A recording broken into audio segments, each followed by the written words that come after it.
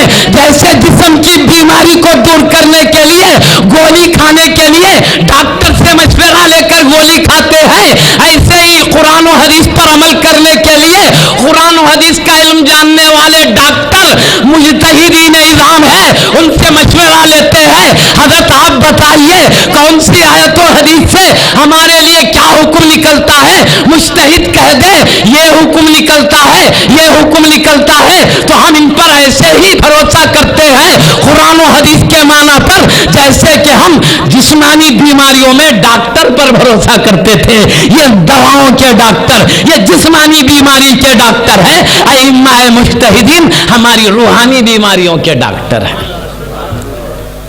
صحیح گولی کھانا ہے، جسمانی ڈاکٹر کے پاس جانا، قرآن و حدیث کا صحیح مفہوم پانا ہے، روحانی ڈاکٹروں کا دامن پکڑنا۔ کیونکہ وہ جتنا، ابھی ہمارے علماء فرما دیے، جتنا مجتہدین کرام قرآن حدیث کے مفہوم کو بہتر سمجھ سکتے ہیں، ہم بہتر نہیں سمجھ سکتے۔ کیوں؟ ہمارا علم کم ہے، ان کا علم بہت ہے۔ بات پکی ہے؟ اسی لیے ایک مرتبہ امام اعظم ابو حنیفہ رضی اللہ عنہ کے استاد محترم حضرت امام اعمش رضی اللہ عنہ کسی کام کے لیے گئے، ان کے مقام پر حضرت امام اعظم رضی اللہ عنہ رونق افروز۔ لوگوں نے مسئلے پوچھے، آپ نے مسئلوں کا جواب دیا۔ کون جواب دیے؟ امام اعظم ابو حنیفہ رضی اللہ عنہ۔ اب تک کون جواب دیتے تھے؟ آپ کے استاد محترم حضرت اعمش رضی اللہ عنہ جواب دیتے تھے۔ تھوڑی دیر کے لیے کام سے گئے تو اب جواب کون دے رہے ہیں؟ امام اعمش رضی اللہ عنہ کے شاگرد رشید امام اعظم ابو حنیفہ رضی اللہ عنہ جواب دے رہے ہیں۔ تقریباً 20 جوابات تو آپ نے دیا۔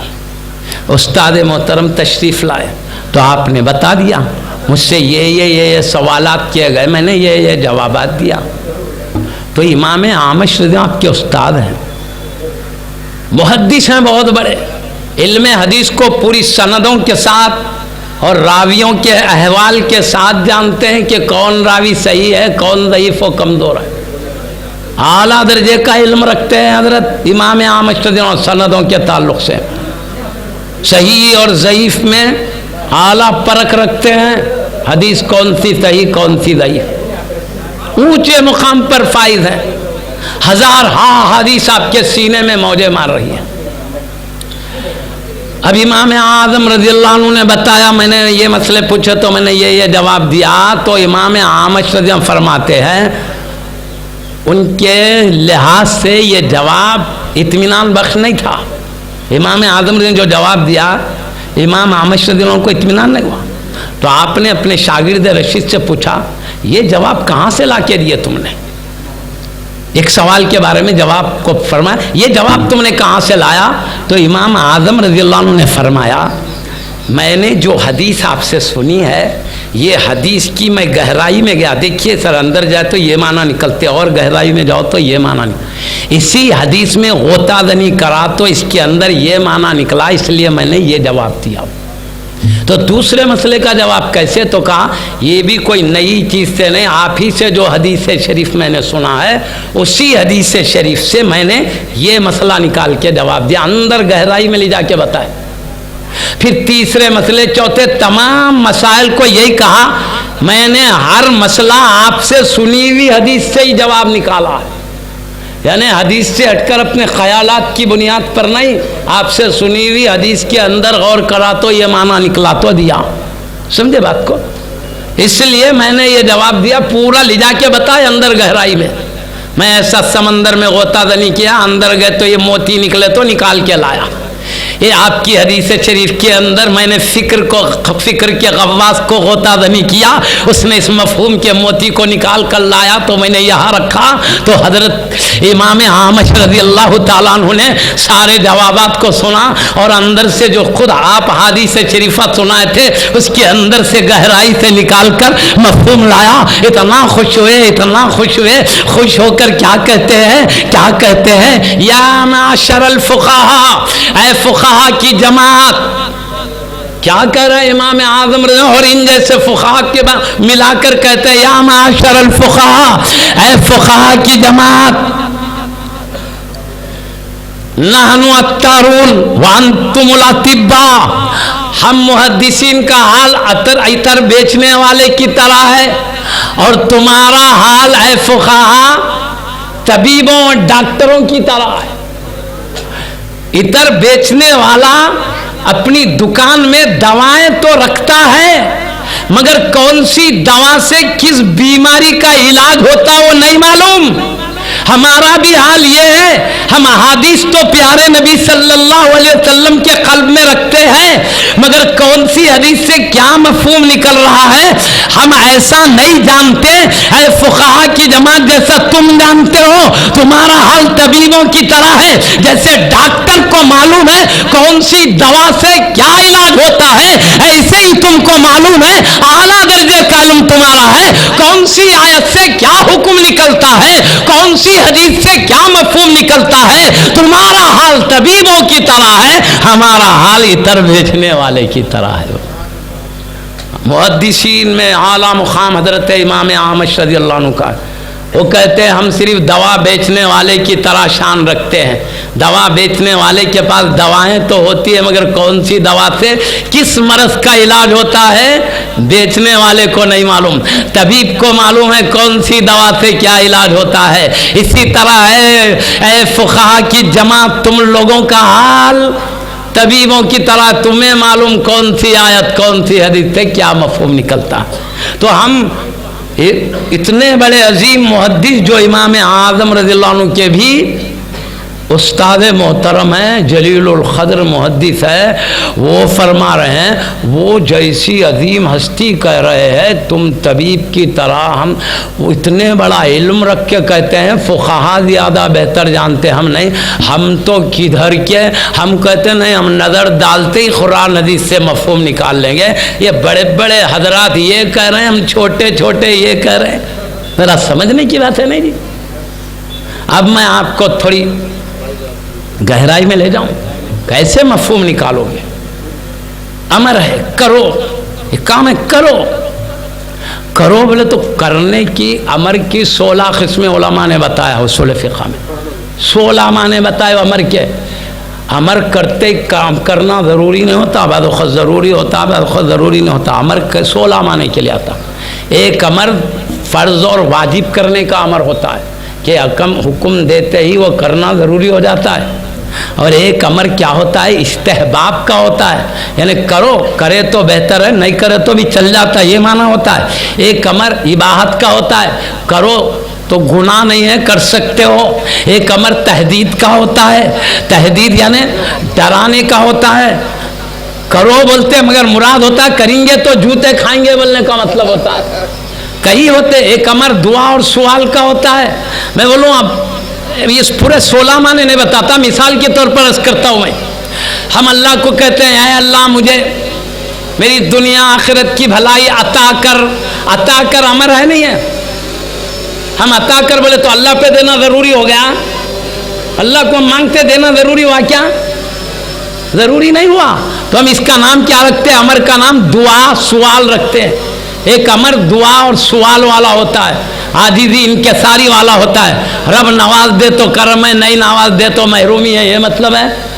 ایک امر وجوب کا ہوتا ہے, اللہ نے کہا اقیموا الصلاۃ والزکاۃ, نماز پڑھو. اللہ کا حکم ہے, واجب فرض ہوا نہیں ہوا. آتو زکاۃ, زکات ادا کرو. زکات واجب ہوئی نہیں ہوئی صاحب نصاب پر. حج البیت, کعبے کا حج کرو, امر ہے, فرض ہوا نا. اب میں بتاتا ہوں امر یہ بھی ہے, ایک امر یہ بھی ہے, امر وہ بھی ہے. فمن شاء فلیؤمن ومن شاء فلیکفر. اللہ کہتا ہے جسے ایمان لانا ہے وہ ایمان لائے, جسے کفر کرنا ہے کفر کرے. اللہ کہہ رہا ہے ایمان لاؤ بھی حکم دے رہا, کفر کرو بھی حکم دے رہا, لہذا کفر کرنے لگ جاؤ, اللہ ہی کا حکم ہے. بولیں گے کیا جی؟ نماز پڑھو بولا فرض ہو گئی, روزہ پڑھو رکھو بولا فرض ہو گیا, زکات دو بولا فرض ہو گیا. اب برا ایمان لانا ہے تو لاؤ, کفر کرنا ہے تو کرو. اللہ ایمان لانے کا بھی حکم دیا ہے, کفر کرنے کا بھی حکم دیا ہے. اب بولو چاہے ایمان لاؤ چاہے کفر کرو, چلے گا کیا؟ اجی یہ امر تہدید کا ہے. تہدید ایک ڈرانے کا ہوتا ہے. ڈرانے کا مطلب کفر کرو مگر انجام دیکھو, مرنے کے بعد آگ کے شعلوں سے بچ نہیں سکو گے. امر تو ہے, ڈرانے کا ہے. میں آپ کو دنیاوی مثال دوں. ایک باپ نے کہا سخت سردی کا موسم ہے, ٹھنڈے پانی میں کھیل رہا, بیٹا مت کھیل مزاج خراب ہو جاتا. نہیں بابا تھوڑا کھیل لینے دو. پھر بولا نہیں بیٹا مزاج خراب ہوتا مت کھیل. نہیں بابا کھیل لینے دو. ارے نہیں بیٹا مزاج خراب, نہیں بابا کھیل, جا کھیل لے جاؤ جا. اب وہ کھیلا, مزاج خراب ہو گیا, مزاج خراب ہو گیا. تو اب ایک جنے کو بولے بابا بولا کھیل لو جاؤ, بولا تو ہی نہیں کھیلا تو مزاج خراب ہوگا. سننے والا کیا بولتا معلوم, بابا کتنا سخت ہے دیکھو, سردی کے موسم میں کھیل لو بولا. بلکہ سنے تو یوں نظر آتا مگر دیکھنے والا انداز دیکھ کے پہچان سکتا ہے یہ امر روکنے کا تھا یا کرنے کا تھا. مگر امر دکھنے میں رہتا ہے, اس میں روکنا مقصود ہوتا ہے. نہیں دیکھنے والا پہچانتا ہے. انہوں نے لکھا ہوا پڑھ کے پہچانتے کہتے ارے اللہ کا انداز جلالی غضب کا ہے یا رضا کا ہے. اللہ نے مصطفیٰ کو اپنی رضا و غضب مصطفیٰ کے قلب میں رکھا ہے. مصطفیٰ نے صحابہ سے بتایا ہے, انہوں نے نیچے والے بزرگوں سے بتایا ہے. ایک دوسرے سے سمجھتے چلو تو صحیح مفہوم ملے گا. کتاب میں پڑھ کے چلو, فرمانے والے کا ایک مقصد ہے, پڑھنے والا ایک مقصد لے لے گا. پڑھ کر وہ نہیں سمجھ سکتے جو سمجھنے والے کا دامن پکڑ کے سمجھ سکتے. تخلید میں دامن پکڑنا ہے, پڑھنے میں جو سمجھ میں آئے لے لو. اللہ ہی بولا کفر کرو, بولا کیا غلط کرو, اللہ بولا کر رہا ہوں. ایسا نہیں, انداز بھی دیکھنا پڑے گا. امر کے 16 معنی اپنے کو کہتا ہوں, اللہ کون سا معنی مراد لیا. اور چلو میں ایک مثال دوں, زیادہ لمبا 16 معنی تک نہیں جاتا, وہیں ختم ہو جائیں گی نا تو تقریر. اور دوسرے باتیں بھی تھوڑا بولنا ہے. میں مثال کے تھوڑے معنی, میں ایک بات بولوں, وَإِذَا حَلَلْتُمْ فَاسْتَعْدُوا. اب احرام باندھ لیے تھے حج کرنے کے لیے, تو شکار کرنا حرام ہے. شکار کرے تو پھر دم دینا پڑتا. شکار نہیں کرنا, احرام باندھ لینا حج کرنے کا, عمرے کرنے کا. احرام باندھتے شکار کرنا حرام ہے, نہیں کر سکتے. کرے تو ایک دم قربانی دینا پڑتا ہے. اب اللہ تعالیٰ قرآن میں کیا بول رہا معلوم, اذا حللتم فاصطادوا. جب احرام سے باہر آ جاؤ, عمرہ حج ہو گیا, پورے مناسک ادا ہو گئے, باہر آ جاؤ, تب شکار کرو برا اللہ. وہاں نماز پڑھو بولا تو نماز فرض ہوئی, زکات دیو بولا تو زکات فرض ہوئی. اب شکار کرو برا, اب شکار فرض ہو گئی بول کے نکالیں گے کیا جی؟ اب جیسے احرام سے نکلے جنگلوں میں بندوقاں لے کے چلے جائیں گے کیا؟ اللہ بول رہا ہے احرام سے نکلے تو شکار کرو، لین لگانا پڑتا لاکھوں کی، وہاں اتنے شکار نہیں جتنے شکاریاں نظر آئیں گے، پورے عمرے والے حج والے شکار کرو، اللہ بول رہا ہے احرام کھولتے ہی شکار کرو۔ آتا بات سمجھ میں؟ ارے یہ بھی امر ہے، یہ مگر امر اباحت کا ہے، جواز کا ہے، مطلب احرام میں تھے تو تم پر شکار کرنا حرام ہو گیا تھا، اب احرام کھولو تو کرے تو گناہ نہیں ہے، اتنا بولنے آیا بس۔ اب ہم کو کوسا معلوم جواز کا حکم کون سا ہے، استحباب کا حکم کون سا ہے، تحدید کا حکم کون سا ہے، اور فرض کا اور واجب کا حکم کون سا ہے، یہ نظر ڈالتے پہچان لیں گے 16 معنوں میں سے کون سا ہے۔ ارے جنہوں نے صحابہ کی صحبت میں رہا، جنہوں نے تابعین کی صحبت میں رہے، جو بڑے بڑے علم والوں کی صحبت میں رہے، مصطفیٰ صلی اللہ علیہ وسلم نے اللہ سے سیکھا، صحابہ نے مصطفیٰ سے سیکھا، بعد والوں نے دامن پکڑ کے ان سے سیکھا، ان سیکھنے والوں کی صحبت میں جو رہے صحیح مفہوم وہ جانیں گے یا 14 صدی پیچھے ہم جانیں گے؟ سمجھ سکتے؟ یہ الگ ہے، وہ 16 معنی تک نہیں جا رہا ہوں بھائی، وہاں ٹائم ہو جائے گا۔ اب کون سا بلکہ معنی لیں گے بولو، جو دماغ میں آئے وہ لیں گے۔ کیا اللہ یہاں کیا مراد لیا اتنے معنوں میں؟ یہ مجتہدین کو معلوم ہے، وہ علم کے دریا میں غوطہ نہیں کرتے، ہم کو نہیں معلوم، اس لیے ہم نے کہا ہمارا علم کمزور، ہمارا وہ اتنا بڑا مقام نہیں، اتنی پاکیز یہ قلب نہیں کہ اللہ ہمارے قلب پہ یوں کھول دے، یہ مفہوم ہے۔ وہ پاکیزہ قلب بھی تھے، اعلیٰ درجے کا علم بھی تھے، ہم سمجھتے، ہم سے بہتر وہ سمجھتے ہیں۔ امام اعظم، امام شافعی، امام مالک، امام احمد ابن حنبل رضوان اللہ علیہ مجمعین کی تخلیق کا مطلب یہ نہیں ہے قرآن و حدیث کے مخالفت میں جو باتیں یہ کہے ہم ان پر چلیں گے، یہ نہیں ہے مطلب۔ یہ ہے قرآن و حدیث کے مفہوم کو جو یہ سمجھ رہے ہیں ہم بھروسہ کر کے چلیں گے۔ کیوں؟ ہم سمجھنے جاؤ تو کئی پٹکیاں ہوں گے، یہ سمجھنے جاؤ تو علم والے صحیح سمجھ لیں گے، یہ مطلب۔ ہم اپنی عاجزی کا اظہار کرتے ہیں، ہم علم والے نہیں، یہ علم والے۔ اور ابھی قرآن کریم کا ہمارے علماء کرام نے آیت سنا، فَاسْأَلُوا أَهْلَ الذِّكْرِ إِن كُنتُمْ لَا تَعْلَمُونَ، تمہیں نہیں معلوم ہے تو علم والوں سے معلوم کرو۔ ہم کہتے ہیں نہیں معلوم تو علم والوں سے معلوم کرو، ہم بولے نہیں معلوم ہے تو کتاب میں دیکھ کے معلوم کریں گے۔ اللہ کرا علم والوں سے معلوم کرو، انہوں نے کتاب دیکھ کے معلوم کریں گے۔ ارے کتاب دیکھ کے معلوم ہوتا، سب کتاب سے لینے جاتے تو جتنے سر ہوتے اتنے مذہب ہو جاتے تھے۔ یہ دامن پکڑ کے چل رہے ہیں تو صحیح ہے معاملہ، وہ علم والے صحیح سمجھ والے۔ اب میں آپ سے ایک عقلی سوال کرتا ہوں، یہ ائمہ قرآن حدیث کو لے کے سمجھے ہیں یا کوئی دوسرے دنیاوی کتابوں کو سامنے رکھ کے مسائل نکالے؟ ان کے پاس سیتا گیتا تھی یا قرآن و حدیث تھا؟ سامنے کیا رکھ کے مسائل نکالے؟ وہی رکھ کے نکالے نا۔ اب وہ بڑے علم والے، میں کتنا علم ابھی ادھر نہیں جا رہا ہوں، قرآن حدیث سے نکالنے کے لیے کتنے علوم چاہیے ادھر نہیں جا رہا ہوں۔ خالی ایک محدث کہتے ہیں جب میں نبی کی حدیث کو پاتا ہوں 52 طریقے سے مجھے علم نہیں ہو جاتا، وہ حدیث کا مفہوم نہیں سمجھ سکتا۔ وہ انہوں یوں نظر ڈالتے جان لیتے، وہ بڑے بڑے علم والے بول رہے ہیں کئی طریقے سے میں پورے علوم کی اتنی قسموں سے گزروں تو تب تھوڑا سمجھ میں آتا ہے۔ بول رہے ہیں اب سمجھیے۔ اب میں کہتا ہوں مجتہد بننے کے لیے بہت بڑے علم کی ضرورت ہے، سندوں کے پورے علم سے باخبر ہونا ضروری ہے، کون راوی ضعیف ہے کون قوی ہے وہ جاننا، اور پھر جاننے میں کیا ہوتا معلوم، ہم نامی کئی راوی مل جاتے ہیں ایک نام کے، اس کا بھی نام عبداللہ، اس کا بھی نام عبداللہ، تیسرے کا بھی نام عبداللہ۔ ایک عبداللہ بالکل عادل ہے، حافظہ قوی ہے، دوسرا عبداللہ حافظہ سب تو ہے، تقویٰ ہے، سچا ہے، مگر حافظہ کمزور ہے۔ اس کی حدیث لینے جاؤ تو صحیح ہوتی ہے، اس کی لینے جاؤ تو حسن بن جاتی ہے۔ وہ عبداللہ تیسرے درجے کا جھوٹا ہے، اس کی لینے جاؤ تو ضعیف ہو جاتی ہے۔ نام تینوں کے ایک ہے، اب روایت میں عبداللہ بلکہ آیا تو یہ بھی دیکھنا پڑتا یہ صحیح والا عبداللہ ہے یا حسن والا عبداللہ ہے یا ضعیف والا۔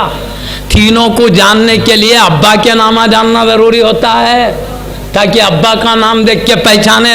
سندوں کو جاننا کھیل نہیں ہے، اتفاق سے ان کے ابا کا بھی نام وہی، ان کے ابا کا بھی نام وہی، تینوں کے ابا کا نام وہی ہے، تو پھر اب قبیلہ دیکھنا پڑتا، ان کا کون سا قبیلہ، ان کا قبیلے کو دیکھ کے سمجھنا۔ اتفاق سے قبیلہ بھی ایک ہے تو پیدائش دیکھنا پڑتا، ان کی پیدائش کب، ان کی پیدائش کب، تاکہ عمر کو دیکھ کے پہچانے صحیح کون ہے، حسن کون ہے، ضعیف کون، سمجھ رہے ہیں؟ قبیلے جاننا، پھر قبیلے بھی ایک، پیدائش کا وقت بھی ایک، پیدائش کی جگہ جاننا پڑتا، انہوں کہاں پیدا ہوئے، انہوں کہاں پیدا ہوئے، یہ پورے علم جانے تو تب صحیح اور ضعیف میں تمیز ہوتی ہے۔ کرتے بیٹھے تو یہ سبق سکھانا دور ہے، ابھی سبق پانا مشکل ہے زندگی بھر میں، کہاں آگے بڑھ کے سبق دینے جا رہے ہو، سمجھ رہے ہیں بات کو؟ وہ محدثین، وہ فقہائے کرام پورے علم پر دسترس حاصل کیے ہیں، اپنی ساری زندگی اس میں لگائے ہیں۔ اور میں بولوں، ہم جب حدیث سنائیں گے تو کتنے سندوں کے بعد آئے گی، اور یہ ائمہ کرام پیارے نبی صحابہ کے زمانے کے قریب ہے، بیچ میں 2 3 4 راویاں ہیں بس، یا کئی راویاں ہیں، ان کو صحابی ملے، تابعی ملے، تبع تابعین، بہت کم ضعیف لوگ ملے، اور وہی ان کی حدیث صحیح تھی، کیونکہ پورے صحیح ہاتھوں سے آئی۔ اب بعد والوں کے ہاتھوں میں لگی تو ایک کمزور راوی آ گیا، جو حدیث ان کو صحیح بن کے ملی، بعد والوں کو ضعیف بن کے ملی، ہم ضعیف بول کے چھوڑ رہے ہیں، ان کو صحیح طور پہ ملی، عمل کر رہے ہیں۔ صحیح بولے تو بھائی قریبی تعلق ہے نا ان کا، نبی سے صحابہ نے روایت کیا، صحابہ سے تابعین نے، تابعین سے تبع تابعین نے، ان سے ان ائمہ مجتہدین نے روایت کیا، تو ان کے پاس کیا ہے، پورے سچے لوگ تھے، زیادہ تر، بہت کم ضعیف لوگ تھے، پورے سچے ہیں، عادل ہے، حافظہ قوی ہے۔ اب نیچے تک حدیث آئیں گی تو نیچے ایک جھوٹ بولنے والا آئے گا۔ یہ جب حدیث سند سے لے رہے تھے، ان تک پہنچنے تک کوئی جھوٹا نہیں تھا، تو ان تک حدیث صحیح بن کے پہنچی، آگے بڑھی تو بیچ میں ایک جھوٹا آ گیا، تو ہمارے تک پہنچنے میں ایک حدیث ضعیف ہو گئی، تو ہم کہتے ہیں جس حدیث کو انہوں نے صحیح سمجھ کر عمل کیا، بعد والے ایک کمزور راوی ملنے سے ہم ضعیف سمجھ کر چھوڑے، حالانکہ وہ حدیث ضعیف نہیں تھی، صحیح بن کر ملی تھی، راوی کا قصور ہوا، ہم تک پہنچنے میں ہاتھ کمزور آ گئے، ہم ضعیف کہہ کے چھوڑ رہے ہیں، تو ہماری تحقیق میں ان کی تحقیق میں فرق یہ ہے، وہ جتنے حدیثوں کو صحیح سمجھ سکتے ہیں اتنے حدیثوں کو ہم صحیح نہیں سمجھ سکتے، کیونکہ ان تک سچے ہاتھ تھے، ہم تک پہنچنے میں بیچ میں جھوٹے ہاتھ آ گئے، ہے نا؟ تو اس طرح ان کا مقابلہ ہم کر بھی نہیں سکتے۔ اور ایک بات بولوں میں، امام بخاری رضی اللہ عنہ فرماتے ہیں مجھے 3 لاکھ احادیث شریفہ صحیح یاد ہے، امام مسلم رضی اللہ عنہ فرماتے ہیں مجھے 3 لاکھ احادیث شریفہ صحیح یاد ہے، صحیح پورے، اس میں سے کیا کیا، امام بخاری رضی اللہ عنہ نے بخاری میں چن کے خاص ایک مضمون کے تحت انہوں نے 7000 پر کچھ حدیثیں نقل فرمائی ہے، ایک ہی معنی کے ڈبل کو نکال دے تو صرف 4000 ہی حدیثیں رہ جاتے ہیں، ایک ہی مفہوم کے نکالے تو 7000 پر کچھ حدیثیں انہوں نے جمع کی، امام مسلم رضی اللہ عنہ نے 7000 پہ کچھ حدیثیں انہوں نے بھی جمع کی۔ اب بولو، امام بخاری رضی اللہ عنہ 3 لاکھ احادیث جانتے تھے، امام مسلم رضی اللہ عنہ 3 لاکھ احادیث جانتے تھے، اور ہم کو بخاری مسلم میں ملے 7,000، وہ بھی ایک مفہوم کے اگر نکال دیا جائے، ایک ہی مفہوم کی یہ بھی، ایک مفہوم کی وہ بھی، ایسے ڈبل مفہوم کو نکال دیا جائے تو 4000 ہی رہتے ہیں۔ اب ہم کہتے ہیں مجتہدین جیسے مسائل نکال سکتے ہیں، ہم بھی نکال سکتے ہیں، میں پوچھتا ہوں نکالنے کے بعد حدیثیں کہاں ہیں تمہارے پاس؟ وہاں لاکھوں حدیثیں سینوں میں ہیں، تمہاری کتابوں میں ہے ہی نہیں، نکالو گے کہاں سے؟ اور بخاری و مسلم رحمہم اللہ جتنے حدیث جانتے ہیں، ائمہ کرام ان سے بڑھ کر حدیث جانتے تھے۔ فرق یہ ہے کہ ان ائمہ نے احادیث کو جمع کیا، ان مجتہدین نے جمع نہیں کیے، جو ضرورت کے مسائل تھے نکال کر بتا دیے، اس لیے جمع کر کے نہیں بتائے کہ احادیث میں ناسخ منسوخ بھی ہے، عربی کے لحاظ سے حقیقی معنی بھی ہے، مجازی معنی بھی ہے، ہر ایک کو نہیں معلوم ہوگا نبی نے حقیقی معنی کہاں مراد لیا ہے، مجازی معنی کہاں مراد لیا ہے، کون سی حدیث ناسخ، کون سی منسوخ، کون سی صریح، کون سا کنایا، اور اتنے آگے بعد میں آنے والوں کو اتنا معنی علم نہیں ہوگا، بس حدیث دیکھیں گے عمل کریں گے. جہاں حقیقی معنی ہے مجازی لے کر پٹکی کھائیں گے، جہاں مجازی معنی ہے حقیقی سمجھ کر پٹکی کھائیں گے. جہاں آیت و حدیث منسوخ ہو گئی ناسخ سمجھ کر عمل کریں گے، پٹکی کھائیں گے. اس طرح کا یہ پٹکیاں نہ کھائے. مجتہدین کرام نے اس امت پر شفقت و پیار کرتے ہوئے اس وقت چلنا کیا ہے احکام پہ، وہ احکام نکال لیے، احادیث کو سینے میں رکھ لیا. سمجھے؟ انہوں نے ہماری خاطر ایسا کیا ہے. ورنہ مسائل نکالنے کا مطلب یہ نہیں ہے کہ وہ حدیث جانتے نہیں ہیں.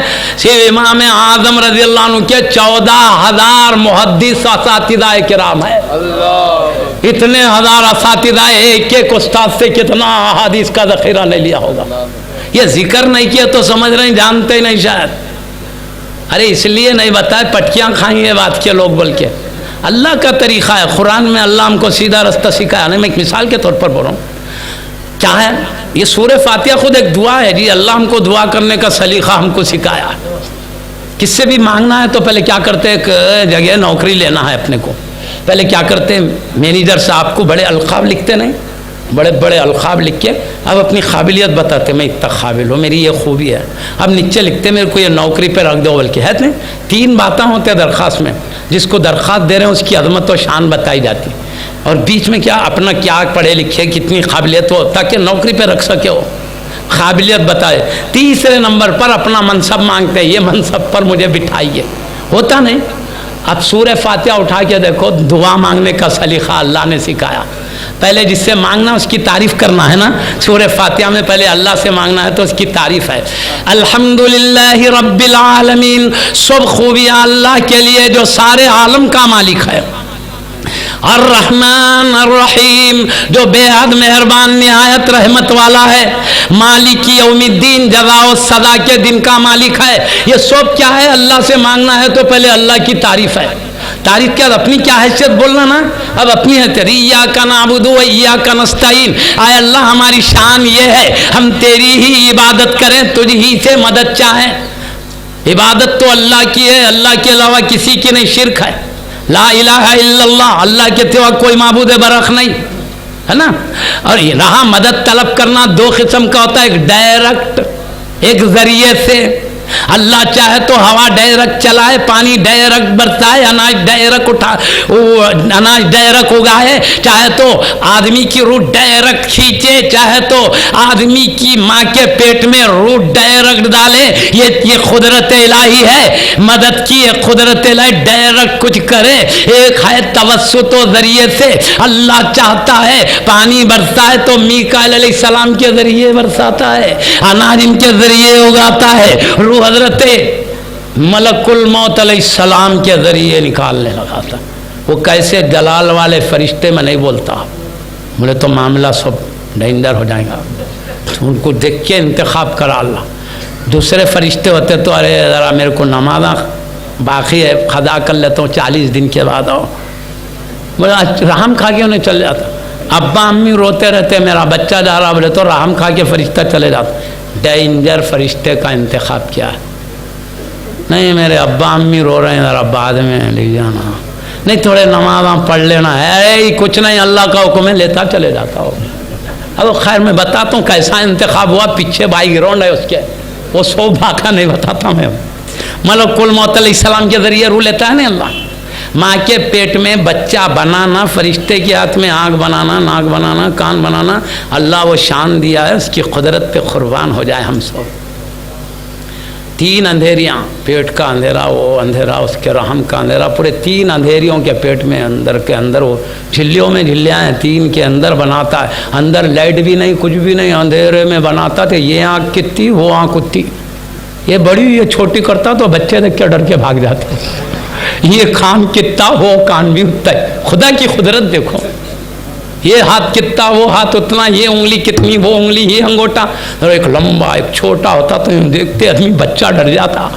اللہ تعالیٰ کہتا ہے وَلَقَدْ خَلَقْنَا الْإِنسَانَ فِي أَحْسَنِ تَقْوِيمٍ. ہم نے انسان کو حسین ڈھانچے میں پیدا کیا. اللہ کیا حسین ڈھانچے میں، 3 اندھیریوں میں اللہ کے فرشتے کو اللہ طاقت دے دیا. تو یہ شان ہے، اللہ کی شان کیا ہوگی. اس کے حبیب کو کیا کیا نہیں دیا ہوگا. خیر جانے دو گا. تو یہ فرشتے کے ذریعے کرتا ہے نا, ہم کو بنا رہا فرشتے کے ذریعے, روح ڈال رہا فرشتے کے ذریعے. ایسی کئی چیزیں ہیں فرشتوں کے ذریعے کیے جاتے ہیں, زلزلے, خسف, مسخ سب فرشتوں کے ذریعے. میں کیوں کہنا چاہتا ہوں ایاک نستعین پر بعض لوگ پریشان نظر آتے ہیں. ارے ہم بولتے ہیں تجھ ہی سے مدد چاہیں, تجھ ہی سے مدد چاہیں. نماز میں بول رہے ہیں تجھ ہی سے مدد چاہیں, یہاں کے بولتے ہیں یا بندہ نواز المدد, یا صبغت اللہ قبلہ المدد, یا آر کٹ کے اولیاء المدد, یا اولیاء ہندوستان کے سلطان غریب نواز المدد, یا اولیاء کے سردار غوث اعظم المدد, یا علی مشکل کشا المدد. یہاں بول رہے ہیں اللہ سے مدد چاہتے ہیں, وہاں جا کے یا علی مشکل کشا, یا غریب نواز المدد, یا بندہ نواز المدد. یہ کیا ہے؟ تو اس کا جواب دینے بول رہا ہوں, مدد اللہ کی ہے, حیرت کرو تو بھی اسی کی ہے, کسی کی توسط سے کرو تو بھی اسی کی. تو بھی یا کا نستعین کا مطلب ہوا ہم تجھ ہی سے مدد چاہتے ہیں. مطلب کیا؟ چاہے ڈائریکٹ ہو تو ہم یہی یقین رکھتے تیری دربار کی مدد ہے, اور اگر توسط سے بھی آتی ہے تو کہتے ہیں تیری ہی عطا ہے, ان پاک ہاتھوں سے مل رہی ہے. یہ مراد ہے. بلکہ مجھے ابھی ایک حدیث یاد آ رہی, بول رہا ہوں. عن معاویہ رضی اللہ تعالیٰ عنہ قال سمعت رسول اللہ صلی اللہ علیہ وسلم یقول من یرید اللہ به خیرا یفقہہ فی الدین. حضرت سیدنا امیر معاویہ رضی اللہ عنہ اس کے راوی ہیں. حضرت سیدنا امیر معاویہ رضی اللہ عنہ سے روایت ہے, انہوں نے کہا میں نے رسول اللہ صلی اللہ علیہ وسلم کو فرماتے ہوئے سنا, من یرید اللہ به خیرا یفقہہ فی الدین, اللہ جس کے ساتھ خیر کا ارادہ کرتا ہے تو دین کی سمجھ عطا کر دیتا ہے. معلوم ہوا صرف حدیث لینا کافی نہیں ہے, اللہ کی سمجھنے کی طاقت بھی ضروری ہے. یہ مسئلہ حل ہوا. اور آگے ہے واللہ قاسم انما انا قاسم واللہ یوتی, انما انا قاسم واللہ یوتی. آگے کے کلمات ہے اس کے سوا نہیں کہ میں بانٹنے والا ہوں, واللہ یوتی, اور اللہ دینے والا ہے. رواہ البخاری, امام بخاری رضی اللہ عنہ نے اس حدیث کو روایت کیا. اس میں دو مسئلے حل ہوئے ہمارے. کیا؟ ایک تو فقہ کا مسئلہ حل ہو گیا, ہم کو مجتہد کی کیوں ضرورت ہے, آدھے ٹکڑے سے فقہ کا مسئلہ حل ہو گیا. اور دوسری پیارے نبی کا ارشاد انما انا القاسم, میری شان بانٹنا ہے, واللہ یوتی, اور اللہ کی شان دینا ہے. میں بانٹتا ہوں وہ دیتا ہے.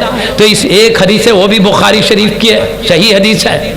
سمجھ گئے؟ ایک ہی حدیث میں غور کر لو, ہمارے فقہ کا بھی مسئلہ حل ہو گیا, ہمارے اللہ کے محبوب بندوں سے مدد حاصل کرنے کا بھی مسئلہ حل ہو گیا. کیوں؟